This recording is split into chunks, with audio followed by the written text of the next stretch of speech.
প্রিয় বরিশালবাসী, আপনারা কেমন আছেন? বিশেষ করে ধান নদী খাল, এই বরিশালের সমুদ্রকন্যা কুয়াকাটার লালন ভূমি পটুয়াখালী জেলাবাসী, আপনারা কেমন আছেন? আলহামদুলিল্লাহ আলহামদুলিল্লাহ নাহমাদুহু ওয়া নাস্তাঈনুহু ওয়া নাস্তাগফিরুহু ওয়া নু'মিনু বিহি ওয়া নাউযু বিল্লাহি মিন শুরুরি আনফুসিনা ওয়া মিন সাইয়্যাতি আ'মালিনা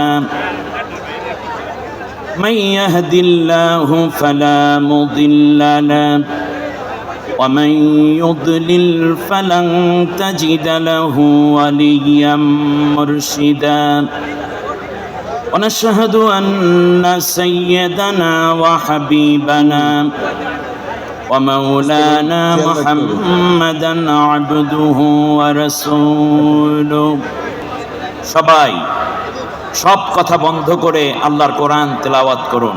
কোরআন পড়লে গুনাহ হয় না সওয়াব হয়? আমরা কি গুনাহ নিতে এসেছি না সওয়াব নিতে এসেছি? জান্নাতে যাওয়ার জন্য গুনাহ লাগে না সওয়াব লাগে? অতএব সেই সওয়াবটুকু আমরা এখন নেব। পৃথিবীর সবচেয়ে বড় সওয়াবের কিতাবের নাম আল কোরআন, যা পড়লে প্রত্যেক অক্ষরে অক্ষরে কমপক্ষে 10টি করে নেকি, অর্থ সহ পড়লে 70টা নেকি। আর এই কোরআনের আমল যারা করবে, অর্থ বুঝে বুঝে নিজের জীবনে বাস্তবায়ন করবে, তারা সবাই জান্নাতি। বাংলাদেশের সবচেয়ে গর্বের বিভাগ, এই বিভাগের সাথে ভারতের কোনো সীমান্ত জড়িত নাই, তার নাম ধান নদী খালে পূর্ণ এই বরিশাল। মনে হয় স্বাধীন বাংলার মধ্যে আর এক স্বাধীনতার লালন ভূমি এই বরিশাল। বরিশালের গুরুত্বপূর্ণ এবং সবচেয়ে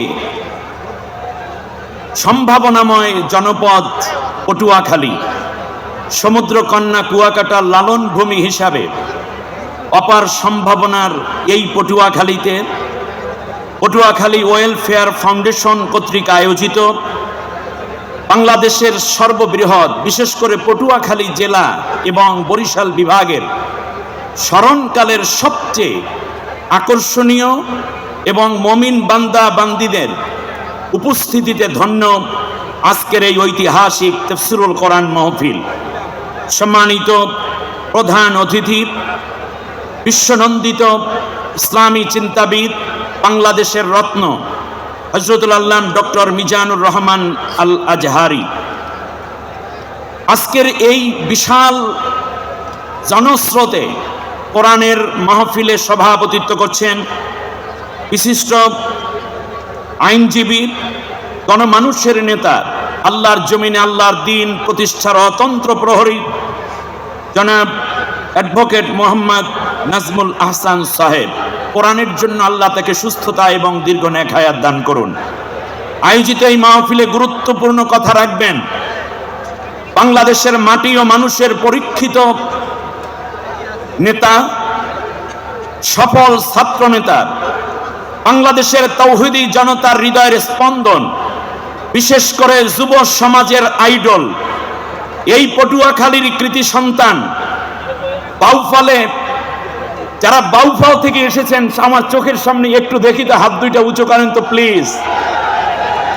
ভাই, আপনাদের কপাল। তার কারণ গোটা বাংলাদেশকে সোনার বাংলা পরিণত করার জন্য একজন লিডারের খুব দরকার ছিল। সেই লিডারকে আল্লাহ তাআলা এই বাউফলের জমিনে আল্লাহ তাআলা দান করেছেন। একদিকে আল্লাহর কোরআন বোঝার জন্য সর্বোচ্চ ডিগ্রি মাদ্রাসা লাইনে অনার্স মাস্টার্স সহ পিএইচডি হোল্ডার, বাংলাদেশটাকে পুরোপুরি গুছিয়ে রেখে আল্লাহর জমিনে, এই জমিনে আল্লাহর কোরআনের রাজ কায়েমের জন্য, ইনসাফ কায়েমের জন্য, মানবাধিকার প্রতিষ্ঠার জন্য, দেশপ্রেমের অপরাধে বাংলাদেশের সবচেয়ে বেশি নির্যাতিত হয়েছে স্বৈর শাসক কর্তৃক ভারতের দালাল সরকার দ্বারা, যিনি 63 দিন রিমান্ড দিয়েছে, কয়েকবার ক্রস ফায়ার দিয়ে জীবন মৃত্যুর সম্মুখীন করে জীবন থেকে জীবনী শক্তি বের করে দেওয়ার পরেও জিন্দা শহীদ হিসাবে আল্লাহ তাআলা বাংলাদেশের মানুষকে এক অনন্য নিয়ামত দিয়েছেন। যেই নিয়ামতকে আল্লাহ দান করেছেন বাউফলের মাটিতে, তার নাম ডক্টর শফিকুল ইসলাম মাসউদ।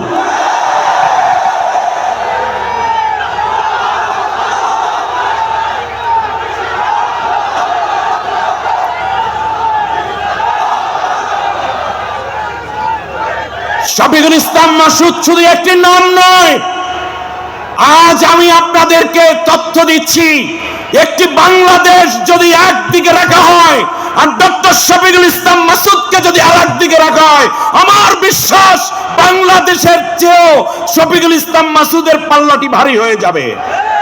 তার কারণে এই বাংলাদেশকে ভালোবেসে তিলে তিলে পুরে পুরে ক্ষয় হয়ে হয়ে একদিকে দেশপ্রেমিক আর একদিকে ইসলামের অনন্য এক মর্দে মুজাহিদ হিসাবে দুই দিকে পরীক্ষিত এক নেতা, এই বাউপালবাসীকে এই জন্য আর একবার ধন্যবাদ। আপনারা এত বড় নেতা পেয়েছেন। আমার মনে হয় সামনে যখনই সুযোগ আসবে দেশ এবং জাতি পরিচয় নেতৃত্ব বাছাইয়ের জন্য, তখন গোটা জাতি একদিকে তাকিয়ে থাকবে বাংলাদেশের দিকে, আর গোটা জাতি আর একদিকে তাকাবে শুধু বাউফলের দিকে। আজ এই পটুয়াখালীর জনসমুদ্র বিশাল মাহফিলের শুধুমাত্র পটুয়াখালীতে নেই, এটা গোটা বিশ্বে আজ ছড়িয়ে গেছে। মিডিয়া প্রচার করছে, পত্রিকা প্রচার করছে। আল্লাহ রাব্বুল আলামিন এই বিশাল মাহফিলের সম্মানিত প্রধান অতিথি আমাদের প্রিয় ভাই, আজ যুব সমাজ যেদিকে বিজয় যাবে সেদিকে, ঠিক কিনা বলেন? এই যুবকের রাহবার সেনাপতি হচ্ছেন ডক্টর শফিকুল ইসলাম মাসউদ। মুরব্বীদের দোয়া আর যুবকদের ভালোবাসা নিয়ে আমরা এই ডক্টর শফিকুল ইসলাম মাসউদ ভাইয়ের মতো যারা আছেন, আগামী দিনে আমরা তাদেরকে নেতৃত্ব দেওয়ার জায়গায় দেখতে চাই, তাহলে সোনার বাংলা কায়েম খুব সহজ হয়ে যাবে।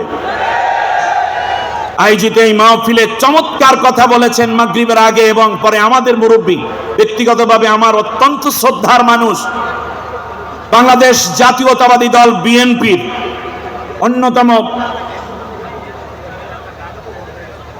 একজন নেতা, এই পটুয়াখালীরই আর এক বীর সন্তান, সাবেক স্বরাষ্ট্র বাণিজ্য মন্ত্রী জনাব এয়ার ভাইস মার্শাল আলহাজ আলতাফ হোসেন চৌধুরী সহ নেতৃবৃন্দ, বিশেষ করে আমার কলিজার টুকরা যুবক ভাইয়েরা, আমার এই বিশাল তাফসীরুল কোরআন মাহফিলে উলামা হযরত, পর্দার আড়ালে মা বোন, মুরব্বিয়ানে কেরাম, অন্যান্য ধর্মাবলম্বী ভাই বোনদেরকে আন্তরিক মোবারকবাদ জানিয়ে আমি আপনাদের উদ্দেশ্যে দুইটা কথা জিজ্ঞেস করব। আল্লাহ রাব্বুল আলামিন এই পৃথিবীতে নূর দিয়েছেন। কি দিয়েছেন বলেন? নূর। এই নূর হচ্ছে আলো, আর নার অর্থ আগুন। নূর অর্থ কি বলেন? আলো। খুব কান খাড়া করে কথা শুনতে হবে। আর নার অর্থ কি? আগুন। আমি আপনাদেরকে জানতে চাই, আপনারা কি নূরের দিকে যেতে চান নাকি নারের দিকে যেতে চান? কোন দিকে যেতে চান? নূরের দিকে। যারা নূরের দিকে যেতে চান, আজ এই বিশাল তাফসীর মাহফিল থেকে ওই মহান আরশের মালিক আল্লাহ রাব্বুল আলামিনকে দুইটা হাত উঁচু করে দেখান যারা নূরের দিকে যেতে চান। আল্লাহ তুমি কবুল করো। সবাই বলেন আমিন। আমি আজকে আপনাদেরকে দুইটা কথাই দেখিয়ে দেব। আমরা নূরের দিকে যেতে চাই, আর এই নূর এসেছে আল্লাহর পক্ষ থেকে। আসুন সবাই নূরের দিকে যাই। আল্লাহ রাব্বুল আলামিন বলছেন, আমার সাথে পড়েন, আউযু বিল্লাহি মিনাশ বিসমিল্লাহির রাহমানির রাহিম। বিতাড়িত অভিশপ্ত শয়তানের ওয়াসওয়াসা থেকে আল্লাহর কাছে আশ্রয় চাই। কার কাছে? আর একটু জোরে বলেন, কার কাছে? আমাদের আশ্রয়দাতাকে, প্রশ্রয়দাতাকে আমেরিকা, ফ্রান্স, ইন্দোনেশিয়া, মালয়েশিয়া, চীন, ভারত, রাশিয়া না কে? আমি এখানে ছোট্ট 1 মিনিট কথা বলাই দরকার।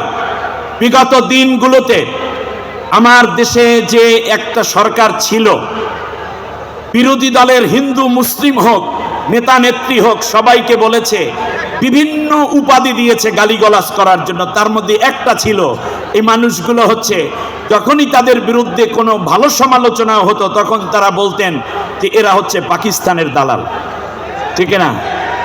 আচ্ছা, বিগত দিনগুলোতে মিথ্যা মামলা দেয়া হয়েছে, রিমান্ড দেয়া হয়েছে, আয়না ঘরে নেওয়া হয়েছে, পঙ্গু করা হয়েছে, ক্রস ফায়ার দেয়া হয়েছে, ফাঁসি দেয়া হয়েছে। বাংলাদেশের অন্য কোন দলের লোকেরা, আলেম ওলামা যাদের উপর নির্যাতন করা হয়েছে, তারা কি কেউ পালিয়ে পাকিস্তান গেছে? কেউ গিয়েছে? যায় নাই। তাহলে বোঝা যায় বাংলাদেশে পাকিস্তানের কোনো দালাল নাই। যদি থাকতো তাহলে পাকিস্তান পালিয়ে যেত, ঠিক না বলেন? আপনারা এই বিশ্ববাসীকে সাক্ষী রেখে 2টা হাত একবার উঁচু করে বলেন, বাংলাদেশে পাকিস্তানের কোনো দালাল নাই। কিন্তু বাংলাদেশে ভারতের দালাল আছে। বুঝলেন কি করে? পটুয়াখালীর ভাইয়েরা বুঝলেন কি করে? কারণ যে যেই দেশের দালাল সে সেই দেশে পালিয়ে যায়।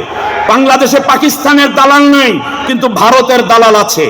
আজ খুব মনে করে আল্লামা দেলোয়ার হোসেন সাইদি সাহেব মরহুম শহীদ, তিনি বলেছেন গাছের গোড়া ধরে 18 কোটি মানুষের নাড়া দিবে, দিল্লি গিয়ে পড়বা মামা বাড়ি, ঠিক না বলেন? অতএব আমরা বাংলাদেশে পাকিস্তানের কোন দালাল নাই, বাংলাদেশের দেশপ্রেমিক আছে। পাকিস্তানের দালাল যারা পালিয়ে গেছে তারা। আল্লাহ তাআলা আমাদেরকে আল্লাহর কাছে আশ্রয় চাওয়ার মতো যোগ্যতা এবং হিম্মত দিয়ে বড় হওয়ার তৌফিক দান করুন। পরম করুণাময় অসীম দয়ালু আল্লাহর নামে শুরু করছি। আল্লাহু ওয়ালিয়্যুল্লাযীনা আমানু يخرجهم من الظلمات إلى النور والذين كفروا أولياؤهم الطاغوت يخرجونهم من النور إلى الظلمات أولئك أصحاب النار হুম ফিহা খালিদুন। অর্থ হচ্ছে, আল্লাহকে যারা অভিভাবক বানিয়ে তারই বিধান, আইন ও কানুনকে মেনে নিয়েছে, সেই আল্লাহ তাআলা তাদের নাম দিয়েছেন মুমিন। আর তিনি তাদেরকে অন্ধকার থেকে নূরের দিকে নিয়ে যান, আলোর পথে উদ্ভাসিত করেন। অপরদিকে যারাই আল্লাহকে অস্বীকার করেছে, তাদের অভিভাবক হচ্ছে, ওলি হচ্ছে তাগুতি শক্তি, যারা আল্লাহর জমিনে আল্লাহটা খেয়ে পড়ে, আল্লাহর বিরুদ্ধে আইন পাশ করে দেশের মানুষের উপর চাপিয়ে দিয়ে সেই আইন মানতে বাধ্য করে। এদের নাম কি? তাগুত। আর এই তাগুতি শক্তি মানুষকে আলো থেকে অন্ধকারের দিকে নিয়ে যায়। আর শেষ পর্যন্ত তারা ঐক্যবদ্ধভাবে এই কুফরি শক্তি এবং তার অনুসারীরা জাহান্নামের মধ্যে চলে যাবে। আসহাবুন নার, তারা হচ্ছে আগুনের অধিবাসী, জাহান্নামের অধিবাসী, অনন্তকাল তারা সেই আগুনের মধ্যেই থাকবে। সম্মানিত ভাইয়েরা, আজ আমি যখন কথা বলছি সেই মুহূর্তে আমি দেখতে পাচ্ছি আগামী দিনের আলো। আগামী দিনের কি আলো? আমরা আলো চাই না অন্ধকার চাই? আলো চাই। আপনারা বলুন তো দেখি, এই পৃথিবীতে বর্তমান যেই জেনারেশনটা আছে, যাদের বিপ্লবে জুলাই আগস্টের আন্দোলনে এই দেশ নতুন করে আর এক স্বাধীনতা পেয়েছে, তাদেরকে বলা হয় জেনজি, জেনারেশন জেড অথবা জেনারেশন জে। এর আগে একটা ছিল silent generation, baby boomers generation, generation X, generation Y. আজ খুবই গুরুত্বের সাথে আমি যুবক ভাইদের আজ দৃষ্টি আকর্ষণ করছি, এখন যেই জেনারেশনটা আছে এই জেনারেশনটা হচ্ছে জেন জি। মানে হচ্ছে জেনারেশন জেড অথবা জেনারেশন জে। এদের বর্তমান বয়স হচ্ছে 12 থেকে, মানে বর্তমানে তাদের বয়স হচ্ছে 25 থেকে 18 থেকে 25 বছর। 18 থেকে কি 25 বছর।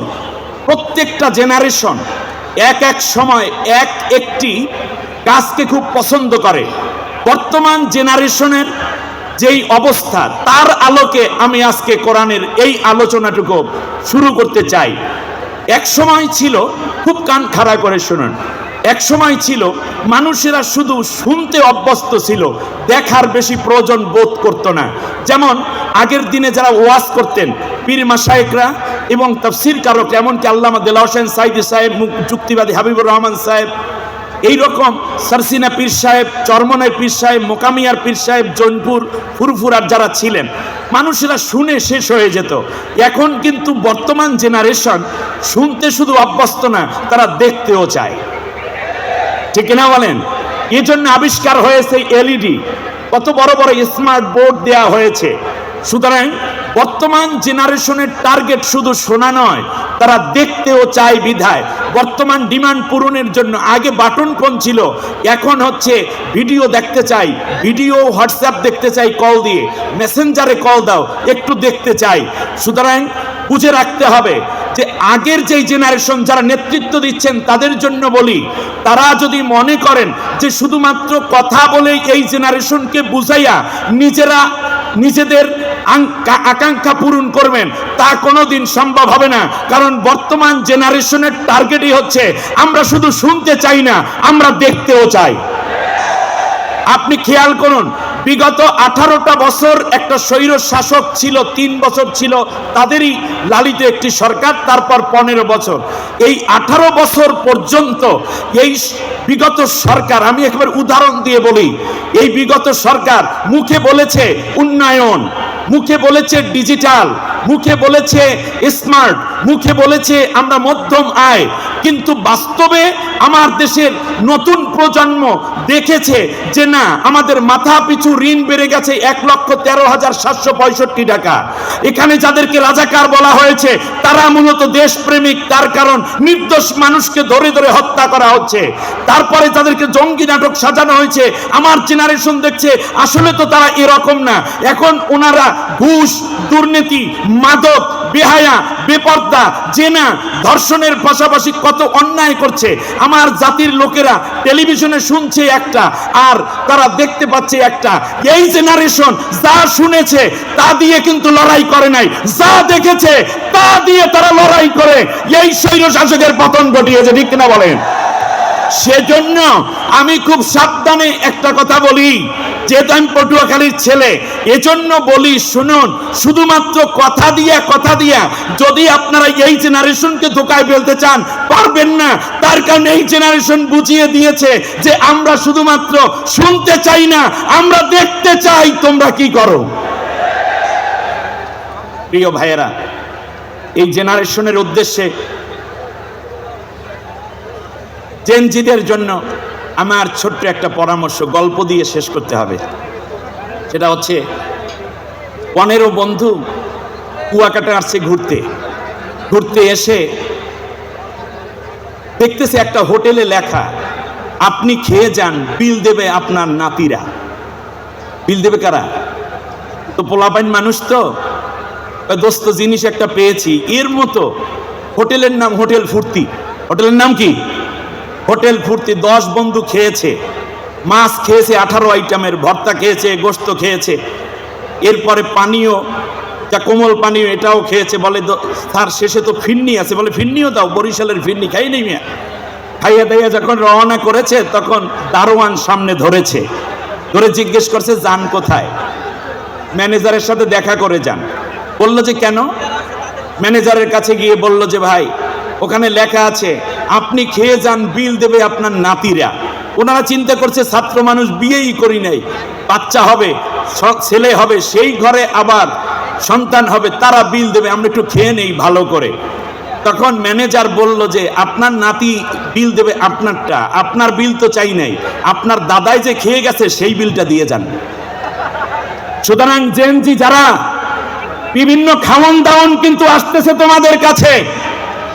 তোমরা মনে করবে না এটা খেয়ে কেউ যদি ওই খাওন খাও আগের মতো তাহলে কিন্তু আটকে যাবে। একজনে জিজ্ঞেস করে আমার দাদাই কত খেয়েছিল, বলে মাত্র 1,53,799 টাকা। মাথায় হাত দিয়ে বেহুশ হয়ে পড়ে গেছে। অতএব এর আগে যারা খেয়েছে জনমের মতো তারা সব পালিয়েছে। আমি আমার জেনজি ভাই বোনদেরকে বলবো, তোমরা এমন একটি দুনিয়া কায়েম করো, একটি রাষ্ট্র কায়েম করো যেই নূর আল্লাহ তাআলা পাঠিয়েছেন। এই কথাটা আমি বলতে চাই কারণ আমরা উন্নত হতে চাই। আল্লাহ রাব্বুল আলামিন নূর, আল্লাহু নূরুস সামাওয়াতি ওয়াল আরদ। কোরআন নিয়ে আসছে যেই ফেরেশতা তিনি নূরের ফেরেশতা, নবীর কাছে আসছে। আল্লাহ রাব্বুল আলামিন বলেছেন ইয়া আইয়ুহান নাস কদ জাআকুম বুরহানুম মির রাব্বিকুম ওয়া আনজালনা ইলাইকুম নূরাম বিনা। আমি নবীকেও নূর বানিয়েছি। এরপরে আল্লাহ তাআলা বলছেন নূরিল্লাযী আনজালনা, আমি কোরআনকেও নূর বানিয়েছি। যেই পাহাড়ের উপর কোরআন নাজিল হলো এটাকেও আল্লাহর কুদরত হয়ে গেল, এটা জাবালে নূর। এরপরে আমাদের রূহগুলো ছিল আলামে আরহে, সেটাও নূর। জান্নাত কোন দিকে, নিচে না উপরে? আপনারা বলেন না জান্নাত কোন দিকে? উপরের দিকে। সেই উপরে আমরা নূরের দিকে যেতে চাই, জান্নাতে যেতে চাই, ঠিক না? আল্লাহ নবী বলেছেন যখন কোনো মানুষ ইন্তেকাল করে সে যদি নেককার হয় তার রূহটা নিয়ে যাওয়া হয় ইল্লিনে। আপনারা বলেন ইল্লিন কোন দিকে, নিচে না উপরে? উপরে। আর সিজ্জিন কোন দিকে? নিচের দিকে। আমার ভাইয়েরা, এরপরে আপনাদের কাছে জানতে চাই নূর যা বলেন আলো সব উপরের দিকে। যদি এই জাতিকে উপরের দিকে উঠতে হয় তাহলে আল্লাহ রাব্বুল আলামিন বলেছেন যে ওয়াতাসিবু বিহাবলিল্লাহি জামিয়া। ওই দেখাইয়া ওয়াজ করার কথা বলছি না, এই জন্য দেখেন এই একটা রশি আল্লাহ তাআলা বলছেন যে তোমরা, আমি আল্লাহ উপর থেকে একটা রশি দিলাম, এই রশিটাকে শক্ত করে ধরো তাহলে তোমরা জান্নাতে চলে আসতে পারবে। সুবহানাল্লাহ বলেন। আল্লাহ তাআলা বলেছেন আমি উপর থেকে নাজিল করেছি কোরআন। এই যে পানিটা নিচের দিকে ফেললাম, এই নিচে পড়াকে আরবিতে বলে নুজুল। তাহলে কোরআন কি হয়েছে?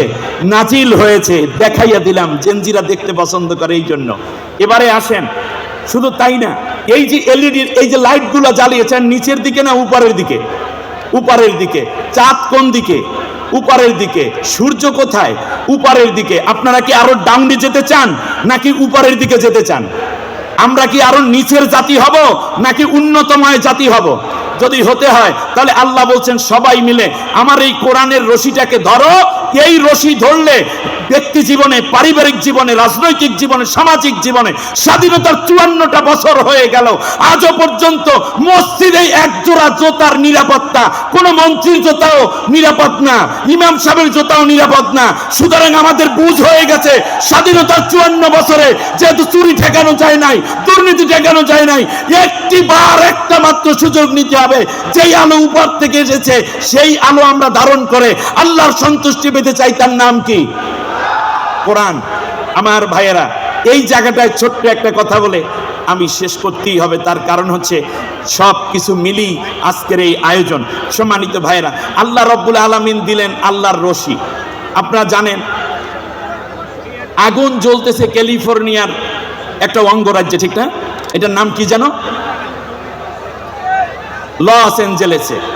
মানুষও যখন আগুন লাগে 10 তলায় 11 তলা ছাদের উপরে ওঠে, হেলিকপ্টার এসে বলে ওই রশি ছেড়ে দেয়, বলে এই রশিটা শক্ত করে ধরো। যখন ধরে শক্ত করে তাকে আস্তে করে হেলিকপ্টার উড়াইয়া নিয়ে নিরাপদ জায়গায় রেখে দেয়। আল্লাহ রাব্বুল আলামিন বললেন তুমি চরমনাই হও, সরসিনা হও, মোকামিয়া হও, ফুরফুরা হও, তুমি আলিয়া হও, কওমিয়া হও, তুমি বিএনপি হও, জাসদ হও, বাসদ হও, তুমি জামাত ইসলামী হও, হেফাজত হও, সবাই মিলে আমি আল্লাহর কোরআনের রশিটাকে ধরো, তাহলে আমি আল্লাহ রাব্বুল আলামিন তোমাদেরকে সমৃদ্ধি দেব, তোমাদেরকে উন্নতি দিব। এই অর্ডারটা কার? ওয়ালা তাফাররাকু, পরস্পরে আর কোনো বিচ্ছিন্ন হবে না। আল্লাহ দিলেন রশি জান্নাত থেকে। আপনারা বলেন আলো সব আসছে উপর থেকে। মানুষের ভিতরে দুইটা আলোক শক্তি আছে, একটা চোখ আর একটা হলো জ্ঞান। এই দুইটা আলোক শক্তিকে আল্লাহ তাআলা উপরে রেখেছেন। চোখ দিয়ে দেখে, জ্ঞানের আলো দিয়ে মানুষ চিন্তা করে। এটা আল্লাহ চাইলে সিনা বরাবর চোখ লাগাইতে পারতেন, কিন্তু আল্লাহ বললেন না, তুমি উন্নত মানসির, তুমি উঁচু থাকবে, সেই জন্য আমি আল্লাহ তোমার চোখ এবং জ্ঞানকে সর্বোচ্চ জায়গায় দিলাম। যদি উচ্চতায় যেতে চাও তাহলে আমার রশিটাকে ধারণ করো। সাথে সাথে আমরা একটা স্লোগান দেই, এই একটু আগেও বলেছেন, আল কোরআনের আলো ঘরে ঘরে জ্বালো। কেউ কি বলে বস্তুবাদের আলো ঘরে ঘরে জ্বলো, একথা কেউ বলে? কেউ কি বলে ধর্ম নিরপেক্ষতার আলো ঘরে ঘরে জ্বলো, একথা কেউ বলে? কেউ কি বলে পুঁজিবাদের আলো ঘরে ঘরে জ্বলো? কেউ বলে না সমাজতন্ত্র কমিউনিজমের আলো ঘরে ঘরে জ্বলো। তার কারণ ওই মতবাদগুলোর মধ্যে কোনো আলো নাই। আল্লাহ তাআলা আলো দিয়েছেন কোরআনের মধ্যে, এই জন্য বলা হয় আল কোরআনের আলো ঘরে ঘরে জ্বালো। এবারে আমাদের একটি স্লোগান, ঘরে ঘরে তো জ্বললো, খানকায় খানকায় জ্বললো, মসজিদে মসজিদে জ্বললো, মাদ্রাসায় মাদ্রাসায় জ্বললো, কিন্তু দেশের চুরিও বন্ধ হয় নাই, দুর্নীতি বন্ধ হয় নাই, অর্থ পাচার মদ গাঁজা বন্ধ হয় নাই। আমরা একটি বারের জন্য আল্লাহর কোরআনকে আল্লাহর সংসদে জ্বালিয়ে দেখতে চাই কেমন আলো আমরা পাই, ঠিক কিনা বলেন? অতএব আজকে স্লোগান হলো আল কোরআনের আলো সংসদে জ্বালো। আল্লাহ আমাদেরকে কবুল করুন। শয়তান চিন্তা করলো আল্লাহ তাআলা রশি ফেলাইছে, আমিও কিছু রশি বানাই। ক্বালা ফাবিমা আগওয়াইতানি লাআকউদান্না লাহুম সিরাতাকাল মুস্তাকিম থুম্মা লাআতিয়ান্নাহুম মিন বাইনি আইদিহিম ওয়া মিন খালফিহিম ওয়া আন আইমানিহিম ওয়া আন শিমাইলিহিম। আল্লাহ রাব্বুল আলামিনের কাছে চ্যালেঞ্জ করে শয়তান বলল, আল্লাহ আমিও কিছু রশি বানাইছি। বলুন তো দেখি, শয়তান রশি বানিয়েছে উপর থেকে না নিচ থেকে? নিচের রশি। সে রশি বানাইছে বস্তুবাদের, সে রশি বানাইছে ধর্মনিরপেক্ষ মতবাদের, সে রশি ফেলেছে বান্দার চারপাশে পুঁজিবাদের, সে সমাজতন্ত্র কমিউনিজমের রশি ফেলে বলছে এই রশিও ধরো। এই রশিগুলো যখন ধরে তখন বলুন তো মানুষ কি উপরে উঠবে না নিচে যাবে? নিচে যাবে। অতএব আমার জাতির অধপতনের মূল কারণ আমরা আল্লাহর কোরআনের উচ্চতায় ওঠার রশি না ধরে বরং আমরা নিচে যাওয়ার রশি ধরে আছি। ওই রশি ছেড়ে দিয়ে আল্লাহর উচ্চতায় যাওয়ার জন্য রশিটা ধারণ করতে হবে। এরপর আল্লাহ রাগ করে বললেন, ক্বালা ফাখরুজ মিনহা মাযউমান মাদহুরা লামান তাবিআকা মিনহুম লা আমলা আন্না জাহান্নামা মিনকুম জামিয়া। শোনো, আমার কোরআনের রশি ছেড়ে যারাই পৃথিবীর মানব রচিত মতবাদ এবং চিন্তার রশি যারা ধারণ করবে সবাইকে আমি তোমার সাথে জাহান্নামের মধ্যে ভরপুর করে দেব। অতএব কথা বোঝা যায়, যদি আমরা আল্লাহ রাব্বুল আলামিনের কোরআনের এই রশিকে ধারণ করি ব্যক্তি জীবনে, পারিবারিক জীবনে, সামাজিক জীবনে, রাজনৈতিক জীবনে, অর্থনৈতিক জীবনে, তাহলে আমরা উন্নত হতে পারবো। আর সেই উন্নত জাতি গঠনের জন্যই আজ জেএনজিকে অবশ্যই আল্লাহর কোরআনকে ধারণ করতে হবে, কোরআন অনুযায়ী চলতে হবে। আগামীর পার্লামেন্ট আল্লাহর কোরআনের পার্লামেন্ট হোক। সব দল দেখা শেষ, একটা স্লোগান এবার হবে আল কোরআনের বাংলাদেশ। হাদা মা ইনদি ওয়া ইলমু ইনদাল্লাহ আলাইহি তাওয়াক্কালতু ওয়া ইলাইহি উনীব। আসসালামু আলাইকুম ওয়া রাহমাতুল্লাহ।